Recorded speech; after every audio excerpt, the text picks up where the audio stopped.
Good afternoon. On behalf of Paraclete Press, welcome to the launch of our new book by Father Ron Rolheiser, The Fire Within, Desire, Sexuality, Longing, and God. Thank you so much to all of you for joining us for today's discussion.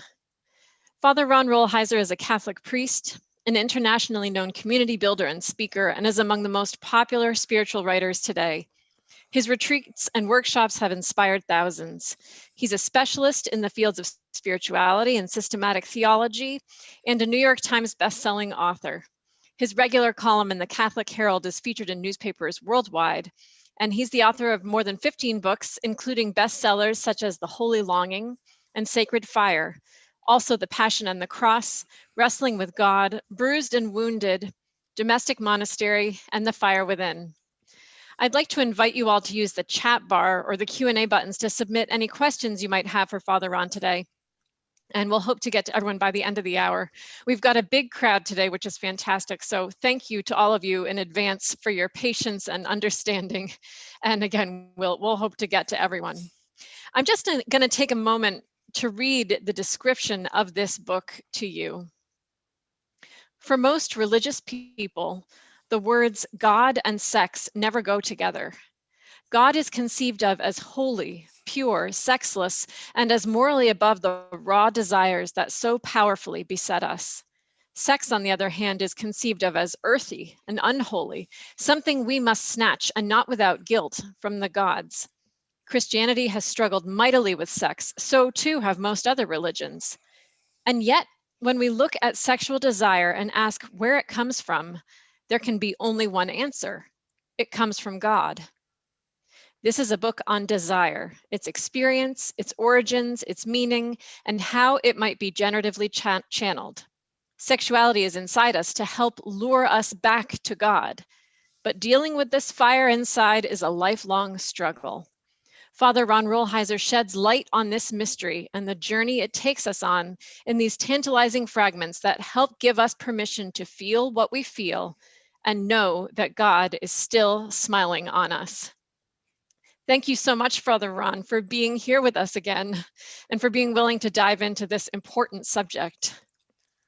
Well, thank you, Rachel, and I look forward to being with you all for this next hour. Fantastic. Father Ron, can you just start off by telling us why did you write this book? Well, I wrote this book, Rachel, because I really believe a book like this is needed. Mm-hmm. I think just, the description you just read, for so many people, like, for instance, we're all restless. We're born restless. We're very complex in our nature. Yep. We are very driven and complex in our sexuality. And I think the majority of people, including believers and Christians, so on, have trouble connecting that to God. Mm. I didn't use that expression idly where I said, to have God smile on us. I think sometimes we always think God is frowning on us, as particularly when you're dealing with your complexity. So a book like that is needed. It was needed in my life. I think it's needed in everybody's life to somehow to make peace with all those, I like the fire within. We all have fire within, to come to peace with this fire, not just personally, but also knowing that God is okay with how we feel. And then we're going to feel okay with how we feel. Yeah. But I just really believe it's a huge problem. And I also believe it's a huge reason why a lot of people are not good with their churches, because their life is all this drivenness, and they somehow look at church and God and spirituality as something that's going to not give them permission to be inside their own skin. Mm-hmm. Who exactly did you have in mind as your target audience for this book, Father Ron?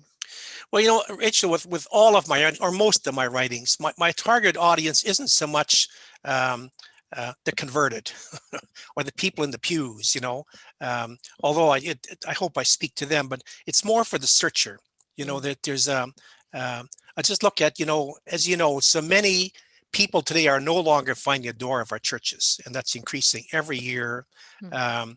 and are also in a society without a lot of moral guidance. You know, our culture is very, very strong, but our culture is not driven by the gospel, or it's not driven by a lot of moral things. You know, so morality gets down to people say, "Are you making smart choices?" Well, that can mean a lot of things, you know. But you know, so it's driven. I mean, the target is the audience, the sincere searcher. You know, somebody who's and they may not be going to church, and they may be struggling for somebody who's searching, say, how do I sort myself out? You know, and that's mostly with all of them. I write some books which are more for the inside, for the pew. I have a book on Eucharist, and there's certain books that, but you know, a lot of my major writings, in which have to do with desire, like the holy longing or sacred fire. You know, you don't have to be religious to read it. And also, they're interdenominational. So there's nothing particularly Roman Catholic about this book. You know, I don't hide the fact that I'm Christian, and I write as a priest, and I write as a Christian. You know, but I write for everybody, and so I'm not writing for a Roman Catholic audience. In fact, and probably bishops don't like me for this, but I've always resisted getting, you know, a bishop's imprimatur where they say, you know, he's an Orthodox Catholic, because I think that scares off a lot of readers. You know, but so that's my target audience. Did you have a particular age range in mind, Father Ron? I just think, as I read the book, I thought, oh, as a teenager, I could have used that advice, but as an adult, it's equally fantastic. Yeah, I think that young people, particularly who are still dealing with this, you know, I start to preface the book. Let me tell you a story. So you talk about teenager. You know, I started. You know, I grew up very good Catholic, so on, and I entered the seminary at 18. You know, which I have no regrets about. People say you were too young. That's still the best decision I ever made, and so on. But you know, in my youth, you know, I grew up I was always a restless kid. I mean, you know, just, you know, like I remember as a kid wandering in our pastures and stuff, and just, you know, that the world seemed too small. Then, of course, when puberty hits, sexuality hits. And, you know, I always felt guilty about this restless. I never shared it with anybody, you know, and then puberty hits, and now you're sexually restless, but now it also seems like it's sinful and there's something wrong, you know. But I was always religious. So I went to the seminary, and I know our seminary, it was what they call a novitiate, which they isolate you for a year. We were across the town from a lake. And so we were like 18 novices and like 5 staff, all male, and we're living across the lake. And they're the only people you talk to for the year. But you see life across the lake. You hear the traffic, you hear the town lights and so on. And, you know, which just increases your restlessness. So like, you're 18, we were all like 18 or 20 years old, jumping out of our skin. But, you know, we're reading about, you know, this is longing for the body of Christ and so on. And somebody think, well, that's not exactly what I'm longing for. But anyway. So one day, this was the first time that, you know, that we had a visiting priest. He was a marvelous man. And he came in, he puts us in the parlor, you know, and instead of saying, are you longing for the body of Christ? He just asked, you guys a little restless? We said, yes. Jesus said, you should be. He said, you must be jumping out of your skin. He said, God, you must be crazy here. You know, 18 years old, this life, and you're watching life across the lake. But they said, that's good. That's good. So that's the way you're supposed to feel. It's healthy. So it doesn't mean you're at the wrong place. That's just healthy. And I thought, that's the first time somebody gave me sacred permission to feel what I feel like inside my own skin. You know? And instead of him saying there's something pathological, that's healthy. God's healthy. He said, if you aren't feeling like you shouldn't be here, you know. You need, and you know, and it was the first time. Then I went into seminary studies, other people and writers and stuff. But that was the first time. I remember it's like a breakthrough, like a little catharsis. Say, like, I'm not weird. He said, you're healthy. It's the way you're supposed to feel. And kind of God is smiling down on that. God made you like that. It's just, and underneath that all, there's a longing for the body of Christ. Yep. Right. On the surface, you're longing for a lot of other things. Yeah, exactly. Okay. Father Ron, so how would you distill the main theme of The Fire Within? Yeah. Well, the main theme is it starts with desire, you know, and you know the title kind of flags a little bit sexuality. That's important and good, but you know our desires wide. You know, like you know that the Greeks had a word which we have now in English, but we've kind of, really denigrated the word, but they had the word eros. And the word eros, the god of love, it's just all your desire, all your restlessness, everything, which incidentally, as Christians, you know what that is? That's the image and likeness of God inside of us. The image and likeness of God inside of it is not just some beautiful icon that's stamped into, of the icon of the Trinity. God is fire, so that inside of every man and woman, there's a God or a goddess. You have this divine fire, these infinite appetites.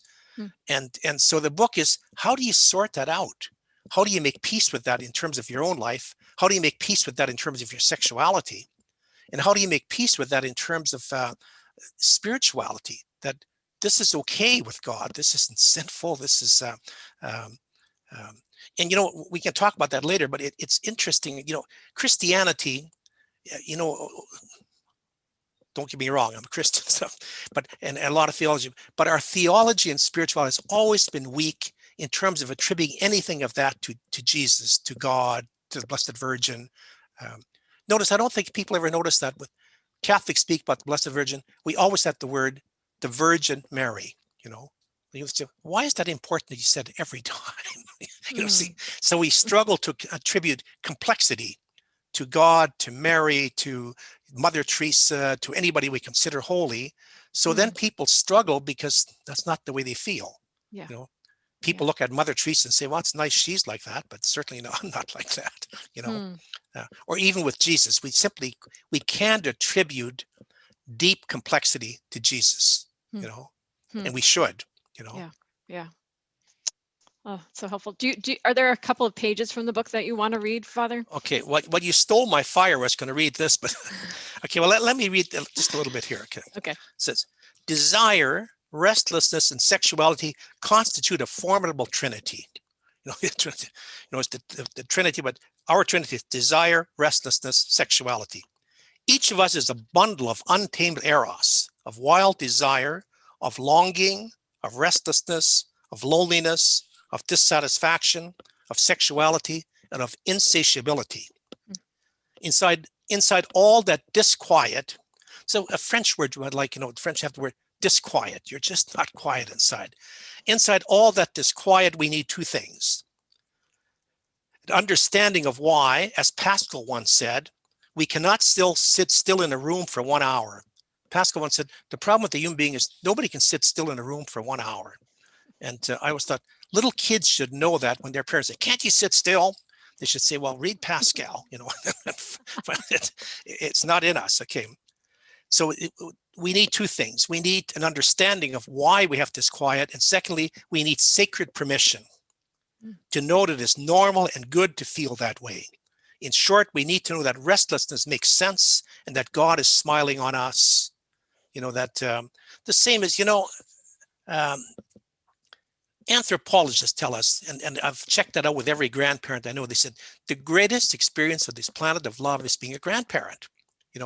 See, and grandparents can look at their kids, they have this perfect distance, and the kid is active. The parents can laugh at that, they're smiling at their kids, getting dirty. We have to think like that with God. Then I said to have an extra note on sexuality, which you read.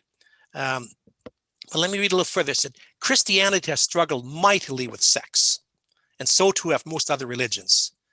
It's hard to look with unblinking eyes at the perceived tension between God and sex. Piety and propriety prohibit it. And it's noteworthy, I'll come back on this after, that in the three great religious traditions that ultimately worship the same God, Judaism, Christianity, and Islam, that God is conceived in the popular mind as male and as celibate. God doesn't have a wife. It's something, we think of God as a male, but we also think of God as celibate. So that, so that God hasn't got a wife. So it's understandably difficult to postulate that, so it is understandably difficult to postulate that sexuality finds its origins in God. And it's even harder to believe that these powerful, raw, earthly desires are not at odds with what's holy and pure, See, so that, and that kind of captures it in many ways what I'm trying to do with the book. to have people sort out your complexity, be okay with it, and know. Now there's still the moral questions. Sorting it out doesn't mean we act it all out. Right. But that like you give permission to be inside your own skin, and also to know that somehow that's inside of God. Let me risk saying something here, which I've been in trouble for a couple of times. It's a good. I once had a course with Robert Moore, whom I'll talk about later. And Robert Moore says, you know how he said how it's the best way to think about God. He said God isn't the man, and God isn't the woman, and God isn't some hybrid mixture or whatever. Well, first of all, God is ineffable. We can know God, but we can't understand God. In fact, we can't even find a pronoun for God. So Moore said this. He said, you know how I like to think about God? He says, God is perfect masculinity and perfect femininity, making perfect love all the time. And that's why God is, why you have billions of universes and so on. But see that, I like you said, God is perfect masculinity, perfect femininity, and making love all the time. That's the origin of sexuality and so on. It's inside of God. The reason I said, I wrote that once in an article, and an editor of the newspaper I had been writing for more than 30 years. He wrote back, says, the people can't accept that. It's kind of blasphemous. So I said, well, if you can find one professional theologian who contradict that, or even one bishop who would publicly say this is wrong, I said, then I'll retract it. So 2 weeks later, he said, be that as it may, we've decided to move with the younger writers. Isn't that a beautiful way of getting a pink slip? Just, we just said it's time to go with some younger writers, give them a chance and so on. And yet I stand by the comment that I think is just a great comment, See, because we can't think God, but when we do try to think God in our masculine, God's a male celibate, well, then sexuality is far from God. Yeah. Now, it's interesting as Roman Catholics, we solve that, and the others, we we gave God a mother, so we put Mary up there. See, so God is masculine, but he's got a mom. So, now, theologically, that gets pretty sloppy, but it really works pastorally. So, if we Catholics managed to get femininity up into heaven, not inside the Godhead, but we gave God a mother, and seeing that you can pray to the mother to plead with the son to sort it all out and so on. No, pastorally, that works very well. Theologically, theologians need a drink when they read that. But anyway. It's so interesting to me because, again, I'm probably thinking more from the young person's point of view. It's so easy to get obsessed with the surface level of things where you're talking about puberty and that desire, and pop culture tells you so much, plus you feel like it's bad.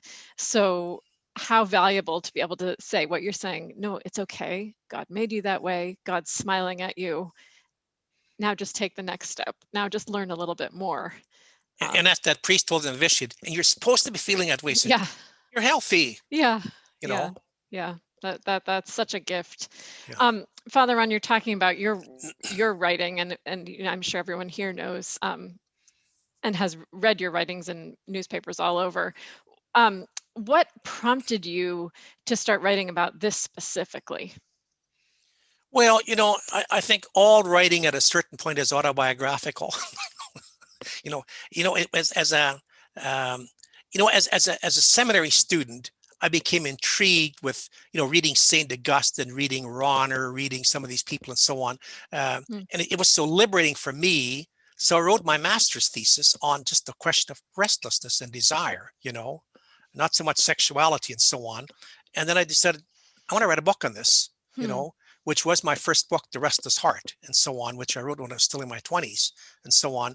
But since then, it's been like I've been writing for newspapers now for 39 years, and it's a reoccurring motif, and then in my major, the two major books I've written like 15 other books, but, the Sacred Fire and the Holy Longing, that's kind of the theme that goes through, and I try to weave it into the gospel to make a complete spirituality of that. But initially, it was fired by a 20-year-old something dealing with my own loneliness and my own celibacy and so on, and always trying to integrate that with the gospel, trying to like well, we're longing for the bread of life. How does this work if I'm not longing for the bread of life?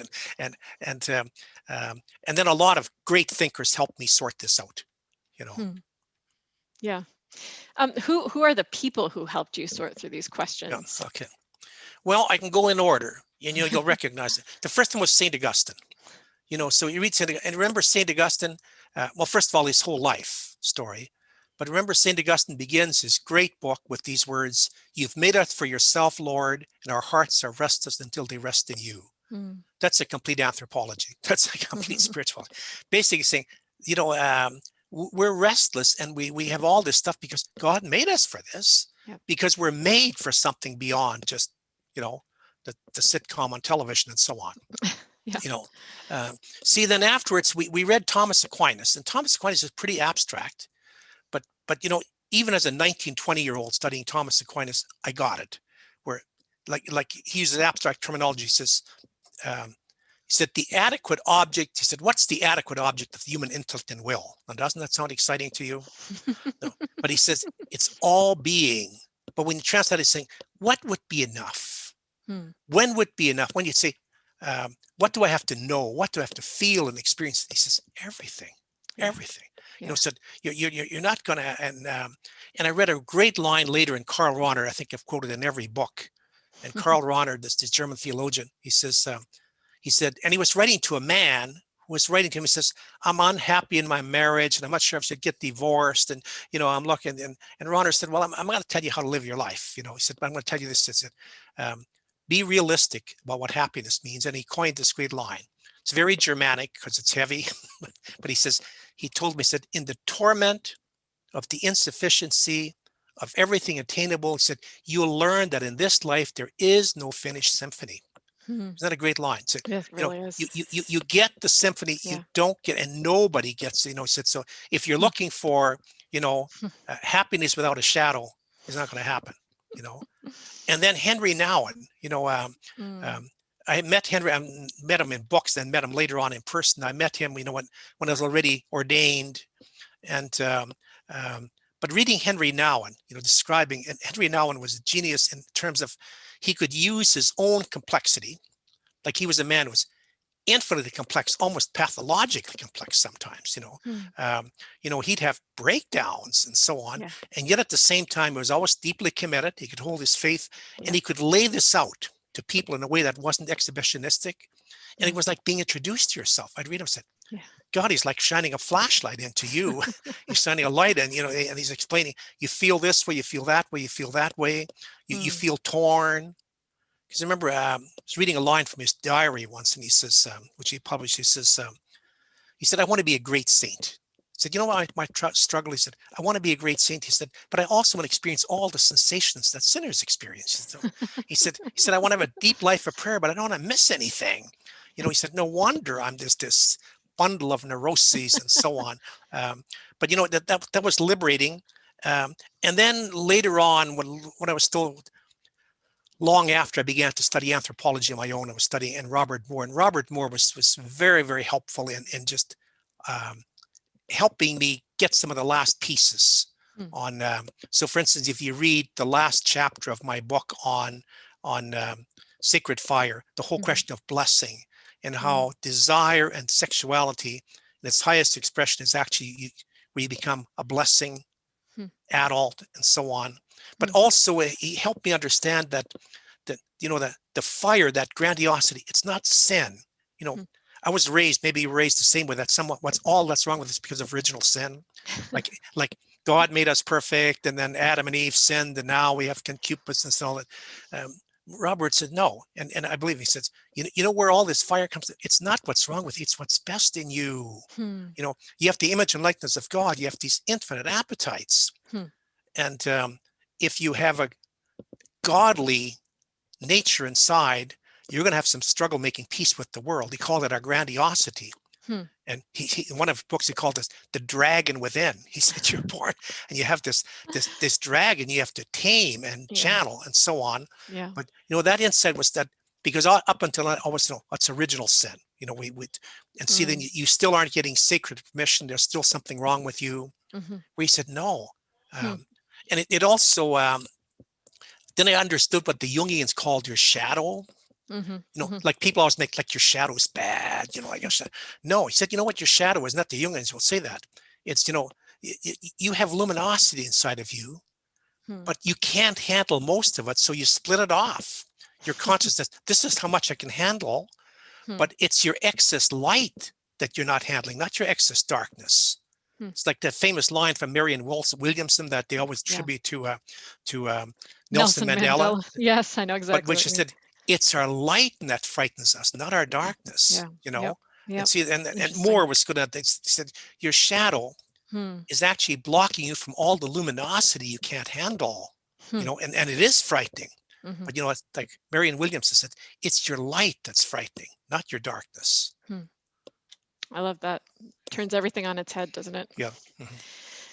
Father Ron, why do you think it is that so many people feel that there is some opposition between sex and spirituality?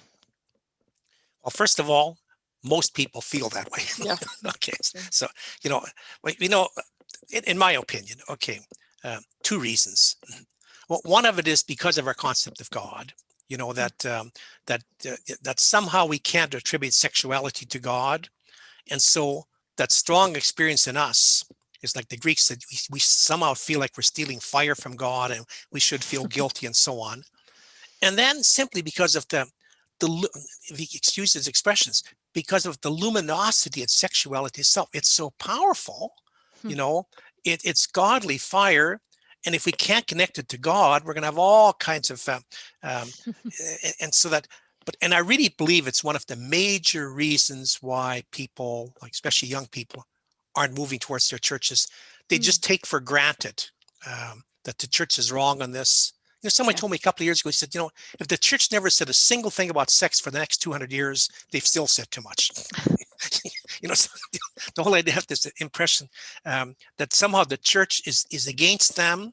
And also the third thing is because our earthy desires feel really earthy, because they are, they're of the earth. So, it somehow feels it's against spirituality.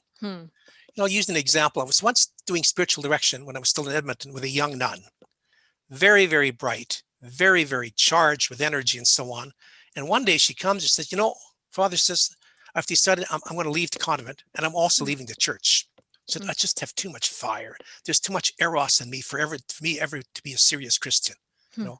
Notice, and she speaks a lot for her culture, that somehow these strong desires, they go against God.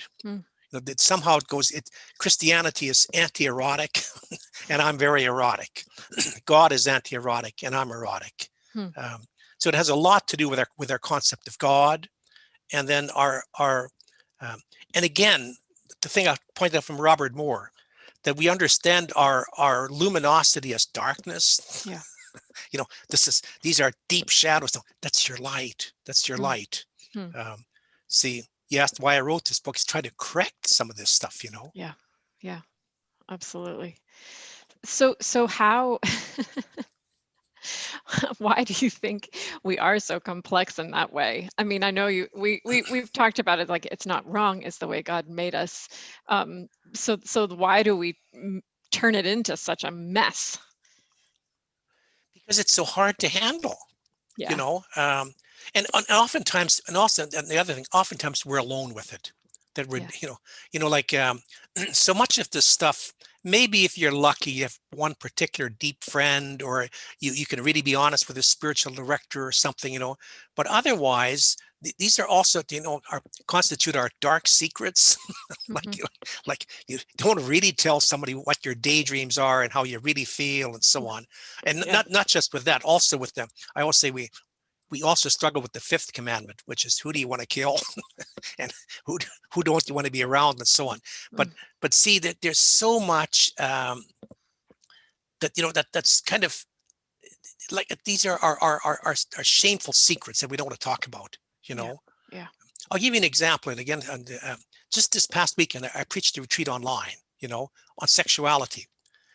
And, because it was online, which makes it more safe, And a couple of times, I mean, I was jolted by some of the stuff that people shared, So, they shared about, impotency in marriage or masturbation. And so I thought, like, people don't talk about that. No, Well, definitely not. see, but they did, Yeah. See, so it's so much, Rachel, we're so much alone with these things, Yeah. you know. Yeah. I think, it's interesting talking about it with each other. And then how can you possibly, if you can't talk about it with a human, can you talk about it with God? Can you find Yeah, out for yourself how he really feels? Is yeah. he as upset with you as you are with yourself? No, and You not know? only that, Rachel, and say, can you talk about with God? Sometimes the struggle is, can you be honest with God? Yes. See, a Yeah. lot of times, we treat God as a visiting dignitary or authority. So we only tell God what we think God wants to hear. See, Yes. so no, it's really, that honestly, prayer, it's hard to truly bare your soul before God. Yeah. To say, this is the way I really feel. This is what's Yeah. happening inside of me. So we go to church, we get pious. Yeah. And then we pray piously. I always say, Mm, we tend to treat God like a visiting authority or a dignitary. You tell God exactly what you think God needs to hear from you, as opposed to just truly bearing your soul. yeah. Um, you Yeah. know, and and part of that, there's a lot of also shame inside of all of us. So we're inhibited from sharing with others, but we're also inhibited from sharing with God. Yeah. I So, want to give you. Sorry, go ahead. no, go ahead, please. I was going to say, no shame. There's a wonderful little motif in scripture that very few people pick up. It's in Genesis story, it's in John's gospel, and that is that God doesn't look at us in our shame. Remember with Yeah. Adam and Eve? He turns away, doesn't he? Well, no, no, he gives them the wherewithal to cover their It's nakedness. true. It's true. And you notice in John's gospel, the woman caught in adultery, and Mm, they said Jesus was bent down looking at the ground. mm, He didn't look at the woman until she was exonerated. mm. Then, when she's no longer shamed, he looked at her. Yeah. See, Yeah. there's beautiful thing that we don't have to be ashamed before God. Yeah. You know, Yeah. um, So how do we get to that place where we realize that we can place that full need before him, all of those thoughts, all of that honesty? well, it's that's a good question, but it's it's the same with human beings. When can you really have a deep relationship with somebody?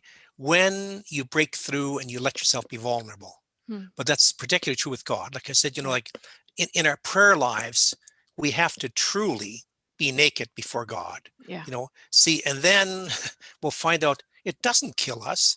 God isn't frowning at us, and that God is looking at us. And see, then we can come to peace with it. See, and as long as we're hiding it, um, there's a great expression in 12-step programs, and they say you're as sick as your sickest secret. Hmm. And as soon as you don't make it a secret, you're not sick anymore. Yeah. And I Yeah. think there's a lot of truth to that, Yeah. I think that's particularly true. with God. Yep. Yep. So true.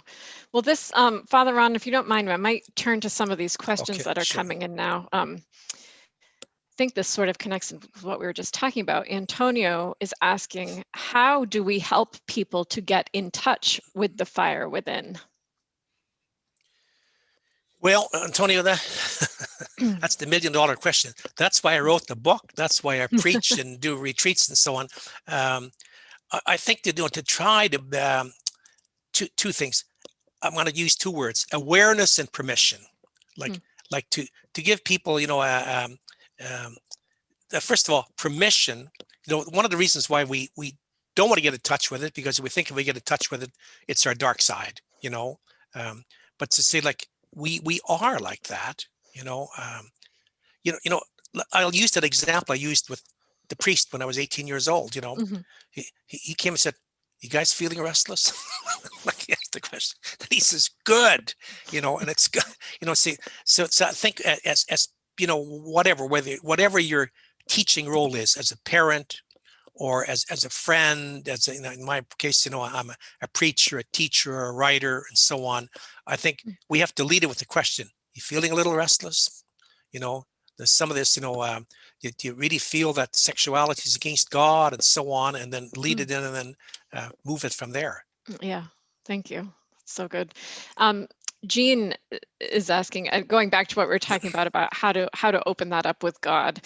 She says, "But God already knows, doesn't God? Isn't it me hiding from God?" Absolutely. God already knows. But it's, I'm going to give you an example. See, God can, let me use the example. When you read about Jesus in the Garden of Gethsemane, they said he's on the ground and he's sweating blood and he says, "Get this cup pass from me, get this cup pass from me." And he goes through these three major painful things that finally he said, "I'll do it." Then an angel came and strengthened him. So ask yourself, why didn't the angel come earlier? When he really needed the angel, it wasn't there. See, no, there's something important there. See, God's strength can only pour into us when we let it. See, so that before I bare my soul before God and say, I'm helpless with this stuff, so on, then God's strength can pour in. God already knows it. Or for instance, those of you who are parents, sometimes with a teenager or something exactly what they need, but until they're open to receive it and admit it, you can't give them that. You can't give them that love, See, so even though God knows it, we have to open ourselves up for our sake, not for God's sake. Right. Then the Absolutely. angel can come and strengthen us. Fantastic. Here's a question. This is interesting. Wilma says, I'm in a Protestant tradition, sensing a strong need to build a healthy theology of celibacy after so many generations of dangerously close to idolizing of marriage as the only way to express being comfortable in your own body. Do you have any advice for her? Yes, I'd write you a book because I'm a lifelong celibate, that let me say a couple of things. So that's an important question, a big question, and so on. See, so that celibacy, it isn't let me just put it in simple. It's not going to be simple language, but in quick language, celibacy isn't a renunciation of sexuality. It's not and what you do as celibate, it's not friendships and stuff as a compensation for sex. Celibacy is an expression of sexuality. It's a modality of sexuality, just as married is. That and what I would say, we need to make a distinction, and we need that. Our like you said, we don't have a theology and a spirituality of celibacy or of singleness, or even for people who don't have kids. A theology, a spirituality of barrenness. I know a woman who used to be one of my pupils who's given workshops because she can't have children, and she's done some wonderful work just on barrenness. How do you handle, can you have a complete life and be a woman and not have kids? But see, so that but sexuality. See, I wish I had a board here. It's take the word sexuality, take the word sex. They're not exactly the same word.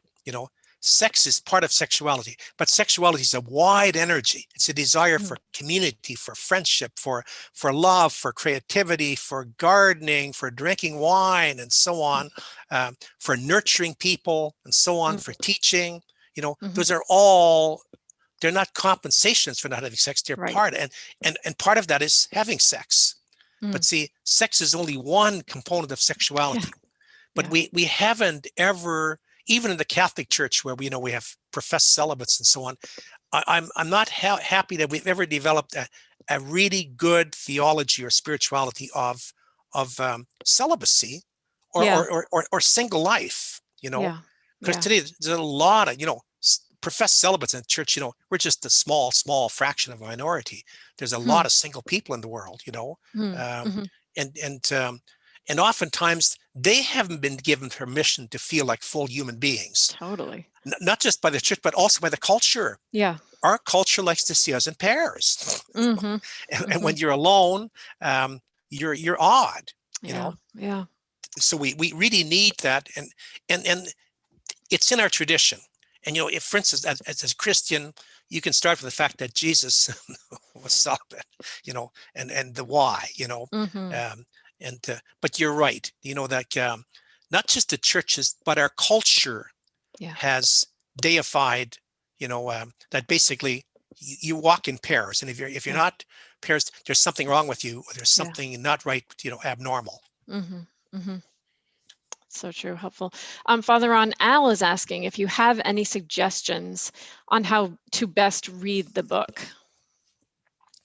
No, it's yeah, and the reason why I want to say it's not that it's a bad question, yeah, but everybody, one size doesn't fit all. Like people enter through different things, so as a writer, you kind of try to judge the way it is. But remember, I used to do seminars with Michael Meade, the anthropologist, and he tells a story. He said, grab a detail, and that leads you in, and then the story opens up to you. So here, grab a detail, and and the detail can be different for different people, you know. So whenever I give a talk or like retreats and say the question period, I never have a bunch of questions. I would say, what single thing caught you and why? Yeah. And maybe it even irritated you, but whatever. What detail got under your skin, and then you take it from there. Yeah, good. Al, I don't know if you lead a group or if you have any other questions, please feel free to put them in the chat bar and we'll follow up with that. Here's a question from Carol, Father Ron. She says, how can someone who sees God as a judging, angry God, a vision developed in childhood and reinforced by the angry prophets of the Old Testament, move out of that way of viewing God? Carol, that's the $1 million question, and it underlies everything. Our concept of God is everything. And let me say this. If you take the three major, Abraham religions, which is Christianity, Judaism, and Islam, and we all believe in the same God. But in that, notice God is popularly understood as male, so God's a man. God is popularly understood as celibate, hasn't got a wife, but is also popularly understood as angry. So, what Jewish scriptures call it, Amy Jill Levine, she says, sort of part the English, but said, we always think of God as male, celibate, and pissed off most of the time, and sorry about, you can get the censors to rub this out, but no, it's really true. So that's the God, not just, my generation was raised in, that's still the God that's kind of in the popular conception, as opposed to the smiling, blessing God, who's happy when his children are happy, there's Robert Moore's thing there on blessing, but he starts with that text in when Jesus is baptized, which is one of the great texts in scripture. So Jesus goes to the Jordan to be baptized by John. When his head comes out of the water, the heavens open, said, this is my beloved, blessed one. He said, in whom I take delight, in whom I'm well pleased. Now, you can also go back to the very beginning of the Bible and with creation and notice what God does each day as, light is separating from darkness, the planets are spinning off mud. He said, it was good. Good, yeah. It was good. He said, it was very good, See, so that we have to rethink our creation of God, notion of God, not just in terms of God's gender. That's more of an academic point, but in terms of our concept. And when you read Jesus as opposed to the Old Testament, notice that Jesus takes all the violent metaphors out of God, all of them, so that the God Jesus presents is always a beckoning, inviting God, never threatens. I'll give you another example. In fact, in the entire scriptures, scholars will point out to you that virtually every time God appears, through an angel, through fire, through what the first words are? Don't be afraid. Yeah. So if something frightens you, it doesn't come from God. When God breaks into your life, the first words are always, don't be afraid. And even if something seems like, well, this is God, am I constant? Don't be afraid. God is not a threat. God is always a gentle invitation. Now, let me say something about the violence in the Old Testament. That also needs to be understood in this sense. How sometimes you go to movies and they have a writer and say, no real horses died making this film. Okay. Yeah. Well, the Old Testament, they say, no real people die in these stories. They're archetypal. So I'll give you one example. God tells Joshua to take the promised land. He says, now when you get into the promised land, I want you to kill everybody. All the men, women, and children, and animals. Kill them all. And our churches say, and this is the word of the Lord. The readers say, this is the word of the Lord. Oh my God, just kill everybody. No, that's archetypal. Jesus just has a very soft metaphor for that. Jesus says, new wine, new wineskins. See, if you go into the promised land, you can't take the other, you can't, it has to be new. You know, you could use that, you know, at weddings, you know, when you go into a wedding, you got to kill all the old Canaanites off. You know, otherwise, if you take them all in, you're going to lose your marriage, you know. Yeah, yeah, yeah. That was explained to me once by an alcoholic guy. You know, that was the reading. He came over after Mass and said, "You should let me preach today." He said, "I know what that means." Said, "That means cold turkey. It means when you stop drinking, you got to empty your liquor cabinet completely. All the beer, wine, spirits. If you leave one Canaanite there, you're going to start drinking again." You know, see, so those are metaphorical. Well, we prefer the word archetypal. You know what archetypal means is. And I want to give you a scripture thing here. Archetypal means it's truer than true. Like, for instance, if someone says, "Is the Adam and Eve story true?" I say, it's not video, it's not historic, but it's true of the first man and woman. It's true of every man and woman who's ever lived. See, these stories, they're not metaphorical and they're not fairy tales.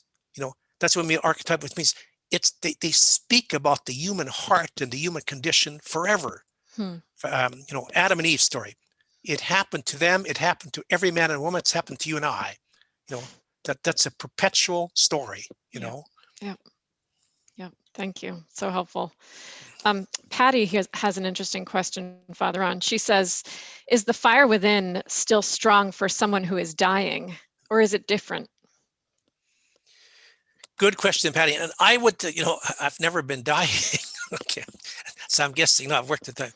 I think it depends at what stage, you know, see if, you know, sometimes when somebody's terminal, but it's still early, the old fires keep it. But I think the closer people get to, you know, where, you know, to give it over, you know, the more, I don't want to sound too pious, like the other world begins to beckon and this life, you know, so it, you know, if you're just in the palliative stages of dying, the fires are not the same, you know, and other fires start, you know,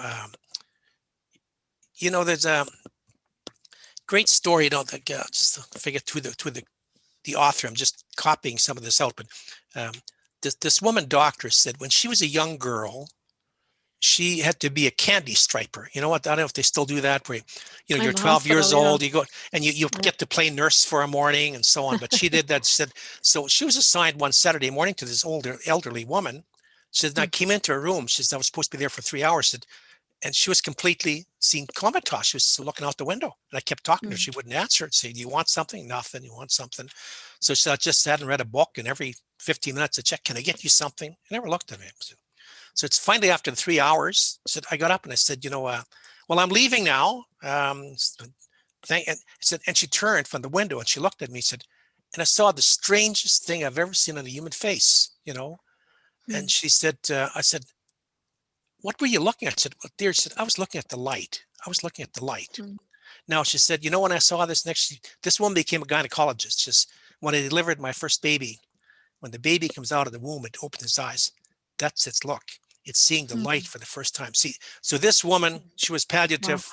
She wasn't thinking about sexuality and desires. She was looking at the light. You know, see, so I think the deeper, the closer we move, and once it's palliative and so on, I think we start looking at a different kind of fire, a different kind of light. Yeah, absolutely. Thank you. That's so helpful.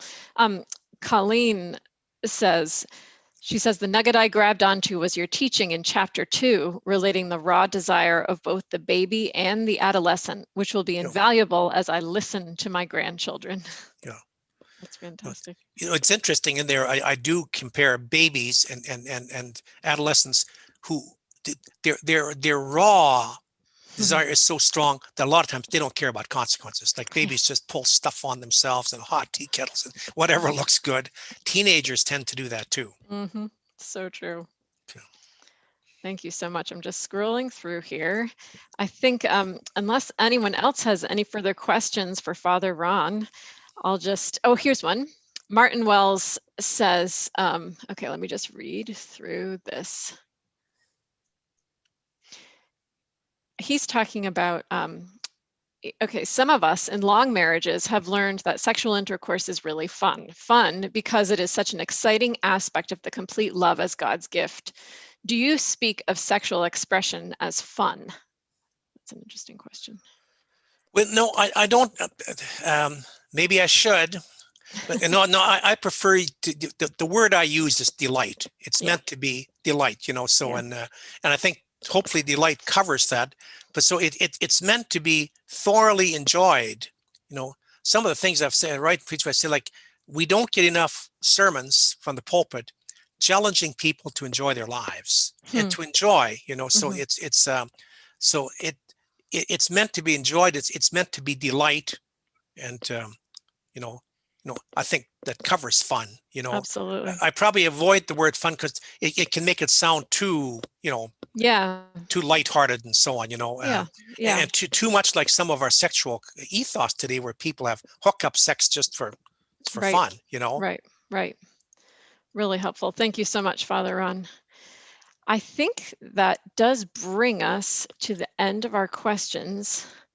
So thank you again, Father Ron. Thank you to all of you for joining us. We're just remind you that we're going to extend a special coupon code to all of you as attendees of today's launch to use on your next order from our website, paracletepress.com. Please enter the coupon code LIVE, that's LIVE with an exclamation point, and we'll take 20% off your next order with Paraclete Press. We're also looking forward to tomorrow, the Feast of St. Patrick. We have a special video featuring poets Christine Walters Paintner and Thomas Lynch that we'll be excited to share with you. And all of you here today, with us today will enjoy knowing that if you use the coupon code IRISH, you receive $17 off your purchase of $50 or more from paracletepress.com. So hope you'll take advantage of that. This Saturday, we are also going to be hosting a retreat with Father Jeremiah Shryock of the Community of the Franciscan Friars of the Renewal. It's called Where is God? Cultivating a Contemplative Awareness of God's Presence. So it'll be another fantastic opportunity to get to spend time with one of our amazing authors, and hope you'll consider joining us for that. Our prayers are with all of you for health and safety. Thank you again, Father Ron, so much for sharing this book with us. It's such a treasure, which I know everyone here will agree with. And take care, everyone. Check out our website, paracletepress.com, for future events. Thanks, Father Ron. Well, thank you, Rachel, and thank everybody at Paraclete Press. You've been very good to me. Absolutely. It's our pleasure. Okay. Bye, Thanks. everyone. Bye.